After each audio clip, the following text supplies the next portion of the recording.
thank you for being here today. We have a very interesting seminar, short seminar. Today I'm going to be with you on the stage. I thought of keeping the floor for them, maybe asking some questions from the other side. And as everybody knows, today is undertaking Kuwait and China relationships, more of an economic horizon, looking into both economic and security part, both of them.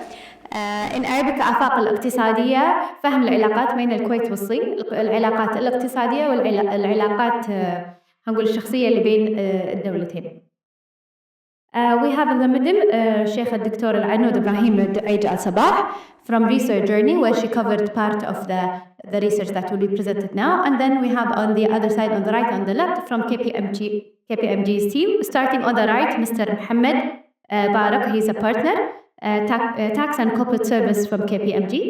And we have Mr. Wan, the director, tax and corporate service from KPMG. I'm gonna leave the floor and give it to you. Start the way that makes you happy. Maybe we can ask questions here and there.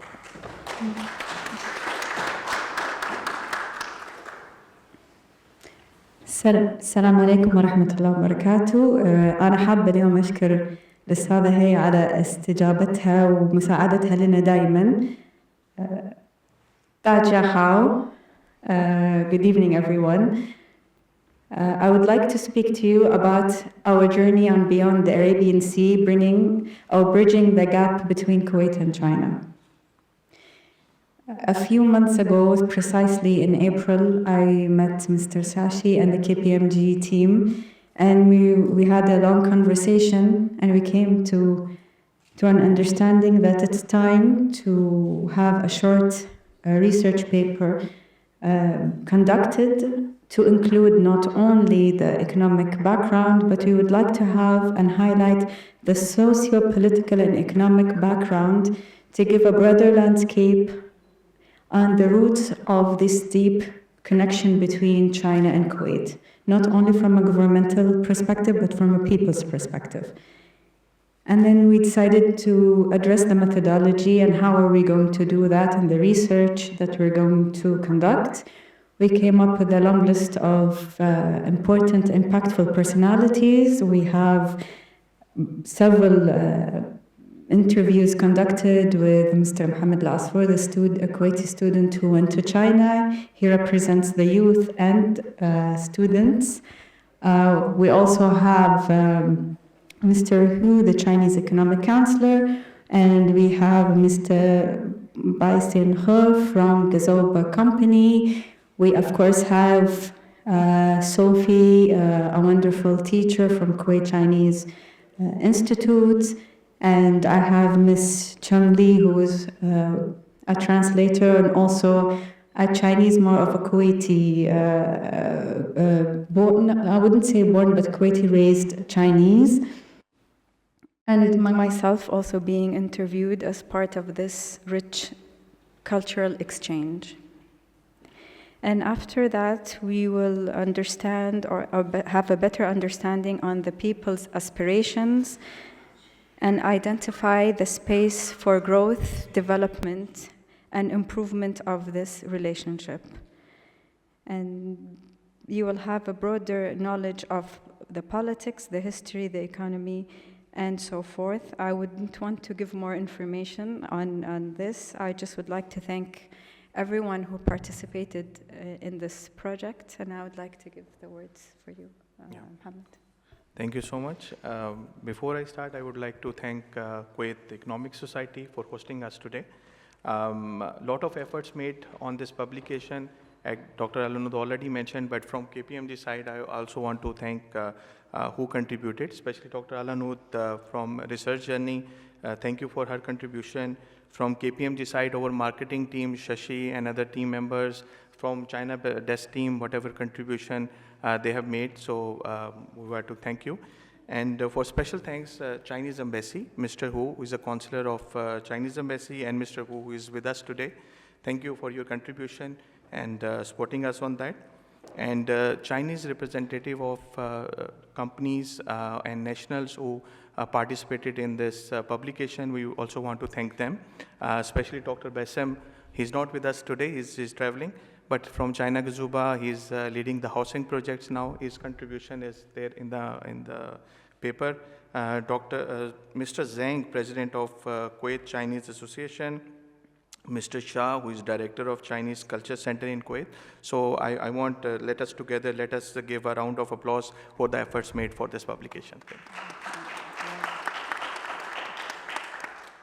From my side, because I've been in Kuwait from 18 years, working with Chinese clients for more than 12, 13 years now, I feel that Chinese companies, their contribution, it's more than 2 decades, they are contributing in Kuwait economic growth. They are participating in mega projects in either in housing sector, in oil and gas or power sector.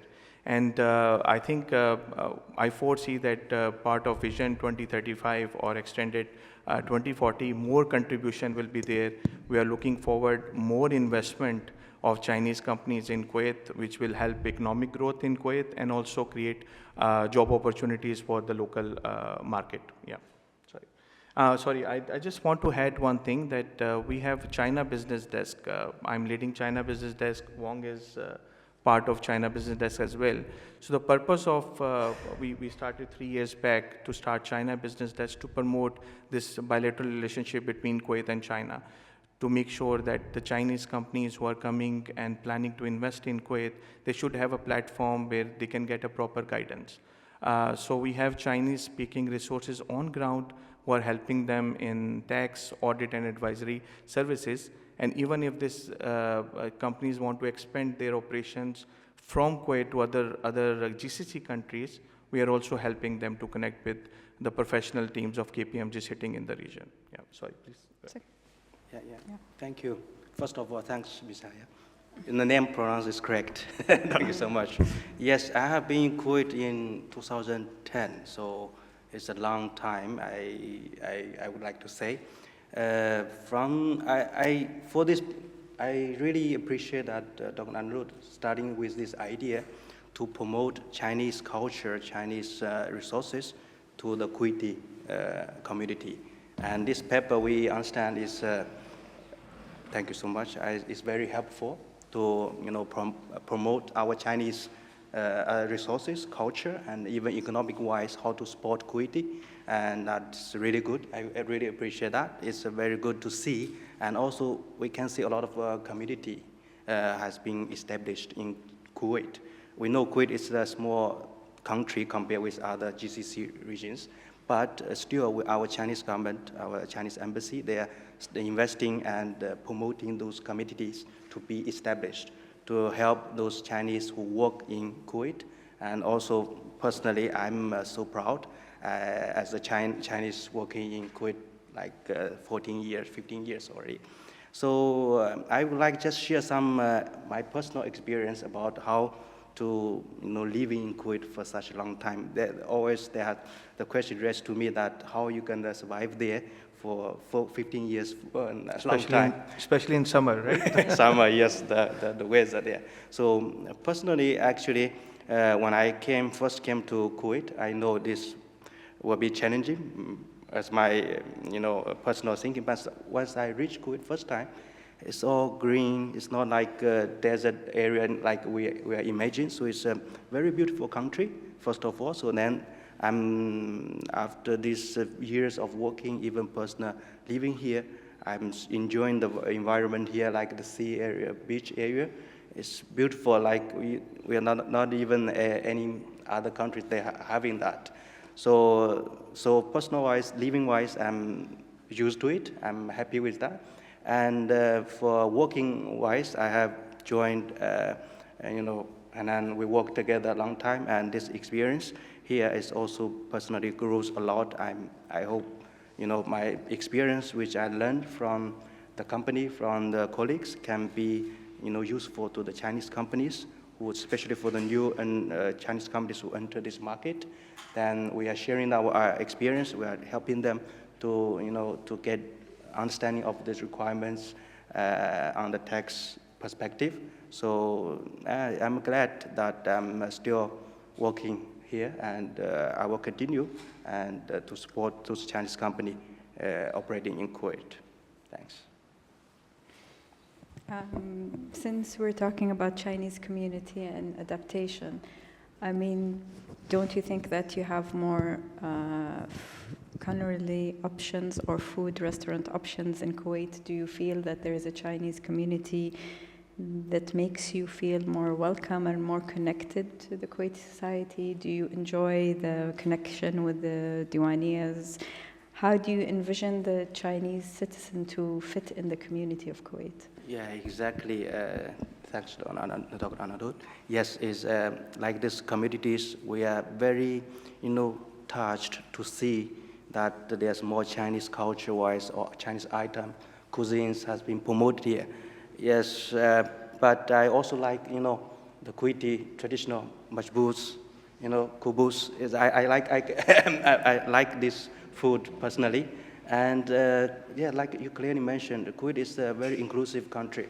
All the different nations and different cuisines, different culture mixing here. So I feel it's very warm and welcomed here.